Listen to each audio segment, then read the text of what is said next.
So this week, our theme has been the concept of creating your future self, and the idea, the catalyst for that term, future self, comes from a guy who I've mentioned on here before, Dr. Benjamin Hardy.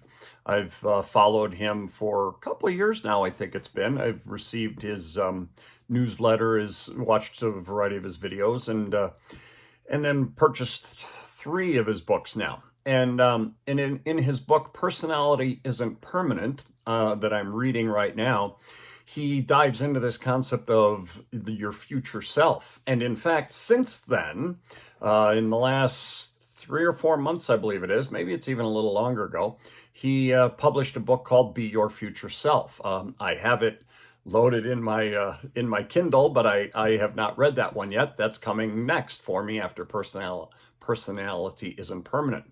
But the concept of personality isn't permanent is interesting because we get so defined by our past, who we have been.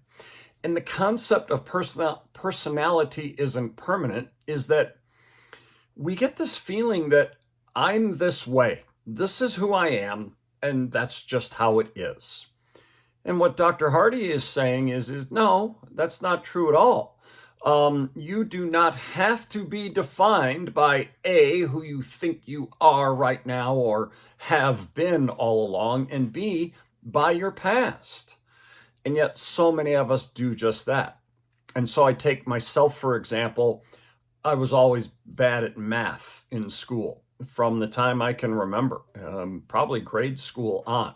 Certainly in middle school is where I remember real anxiety in math class and real struggles. And then in high school math as well. And so I took as few math classes as I had to take. Of course, this had a major impact on my life because I wanted to be a geologist. That was my first goal. I had a great geology teacher and geology class in high school. Absolutely loved the class. So I thought I'll be a geologist, and then found, oh, I'm going to need a whole lot of math and math courses and chemistry and physics, which needs math, things like that. So then I thought, oh, I'll do meteorology because that'd be cool. I always thought it would be cool to be the weatherman on TV, and found out, oh, I'm going to need a lot of math. And so this feeling that I had about myself, this, as Dr. Carol Dweck would call it, a fixed mindset. You have to read the book Mindset by Dr. Carol Dweck. Oh, so good. And Dr. Hardy talks about it often as well. This fixed mindset that I had of myself, I'm not good at math, this became pervasive in my life. And it had, obviously, as I say, had a massive effect on what I did. Now, don't get me wrong, I've loved my life. I loved becoming an English teacher and a basketball coach and then athletic director and speaker and writer and all these things. But my life would have been different if I felt that I was better at math than I felt I was. Because maybe I would have pursued and gone after some things that I think I really would have liked, or at least at the time thought I would have liked. And so we get this thing that we get so hung up on. I am this way, and that's just how it is. This is that concept of a fixed mindset that Dr. Dweck talks about, as opposed to a growth mindset. This is what we want to create for ourselves. And then for those of us who teach and coach or have our own children, this is what we want to create in our kids. A growth mindset. I can become something else or so much better, or whatever term you want to use. I'm not stuck in anything. I don't have to have these limiting beliefs about myself that say, you are this way, so you will only be able to do X. And so had I had a different attitude toward math, maybe things would have been different. And I would have then been creating my future self. Well, let's face it, we're always working on our future self, or future selves, I guess. I'm talking plural there. But what are we doing in the creation of that? Are we basing it on what we know we could become, feel what we could become? Heck, are we doing, as Dr. Hardy talks about, living as if we are already our future self, because that's the best way to get there, he says. And so when we really focus on what can I become? What do I want to be? How do I want to get there? Now we can start to take the steps to do that. And so I think it's important, A, for us as teachers, just for us as human beings, to recognize this concept and work on it. B, for us as teachers, coaches, and parents, to work to instill in our kids, you can create who you want to be. Yesterday, I was listening to a John Maxwell book, No Limits, and in it, he mentions the concept that, I go back and forth on, but I think I agree with it. How a lot of times we're told as young people, you can be anything you set your mind to if you work hard enough at it. Well, not necessarily, is what Maxwell says. I mean, there does have to be some kind of, in a lot of ways, natural, natural ability or talent or whatever, or the genetics or whatever. And he mentions he was a 69-year-old man when he was writing that book. He mentions, I'm never going to be a ballerina. True. Even though he might work really hard to do that, it's never going to happen. So there are some things that, yeah, that's true. But we still want to encourage our kids to seek to become all that they would like to be. And so yes, we want them to have some realistic elements involved with that, sure. Especially the further on as they get into life, as they realize, yeah, that thing that I thought when I was a little kid, or when I thought when I was in middle school or high school, that could come true, and now you're in your 20s. Okay, like for me, I'm not going to make it to the NBA. I know now as a 62-year-old man, I'm not going to, but around about my senior year of high school, that's when I started to realize that. All right. But I could still create a future self for me based on what talents and abilities I did have. And so no matter how hard I worked at that point in my life, I was never going to make the NBA. That had I been different, grown up differently and worked at the game differently from the time I was 8, 10, 12, maybe, yeah. Certainly could have been a possibility. But because I hadn't, and then I didn't have, I was 5'11" when I graduated from high school. And I mean, there's a lot of things that were going to be keeping me from getting to that dream, so to speak.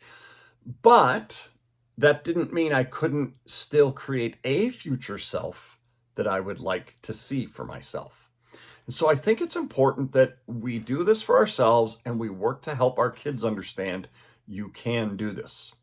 This past Monday on our Great Quotes for Coaches podcast, I read a few quotes, a lot of quotes actually, from a variety of people, and then a lot from Dr. Hardy. I'm going to read a few from Dr. Hardy here to wrap this up, just to kind of solidify for you the ideas he's trying to get across. And then I highly recommend you check out his book, Personality Isn't Permanent. I don't know why I'm struggling with the word personality today. And then I haven't read Be Your Future Self, but I'm going to think it's going to be really good. And then his book, The Gap and the Gain, with Dr. Dan, I think Dan Sullivan's a doctor, maybe not. That was outstanding too. So let me give you just a few of the quotes that really sparked this idea. In fact, remember, last week I talked about perspective. And part of the thing on perspective was kind of who we become. We see the world based on who we are. Okay, well, this is what I was talking about. That's why I wanted to do future self right after this. So here's a couple. Who you become is a choice which only you can make. You become who you choose to be. That's the truth of personality. It's not innate, but trained. It can and does change. It can and should be chosen and designed. Choosing one's own way is a primary purpose of our lives. Yet there's a fear in making choices because choices have consequences. As a result, people avoid making decisions, fail to choose their own way, and limit their capacity for growth, learning, and change. That's a great quote, talking about this concept that we can become kind of who we want to be, right? And we can change, and we can choose our own way. And yet so often we have our own limiting beliefs that keep us from doing so. In order to become a new person, you must have a new goal. Here's what I liked this one because you know me, I talk about goals every year at the end of one year, at the beginning of the next, and I did that this year with you. Okay. You must have a new goal, a purpose worth pursuing. Love the word purpose. Your goal is the reason you develop new attributes and skills and have curated transformational experiences. Without a meaningful goal, attempting change lacks meaning, requires unsustainable willpower, and ultimately leads to failure. So the importance of having goals as you are also creating your future self. You are not caused by your past. Your personality isn't permanent. The most successful people in the world base their identity and internal narrative on their future, not their past. This is the whole point that he's making in this book, is that we get so focused on what was behind us. The Colin Powell quote last year, make sure you're looking through the windshield, not through your rearview mirror. This is what too many people do. They focus more on the past than on where they could be going in the future. This is how successful people live. They become who they want to be by orienting their life towards their goals, not as a repeat of the past, by acting bravely as their future selves, not by perpetuating who they formerly were.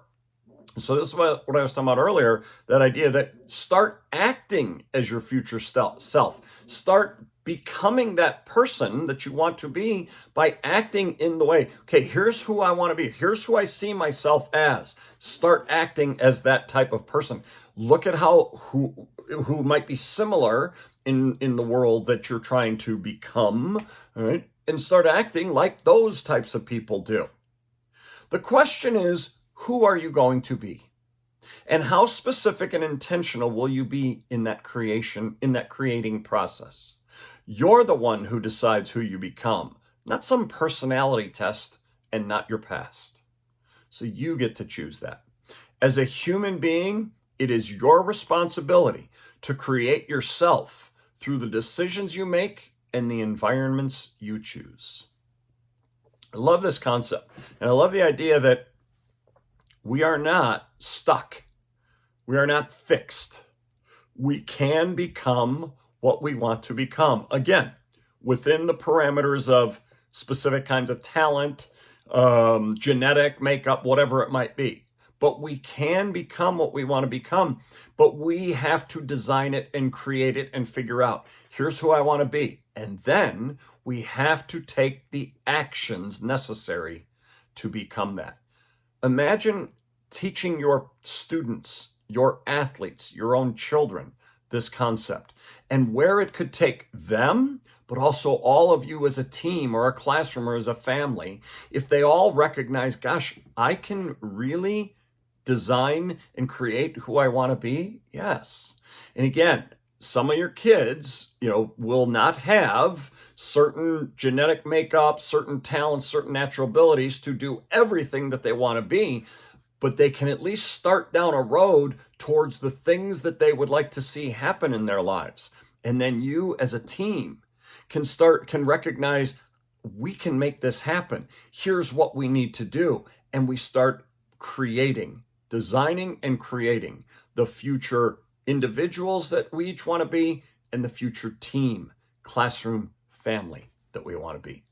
Love this idea. I hope you love this too. Start working on this in your own lives. And I'd love to hear your own comments. Have any of you done this?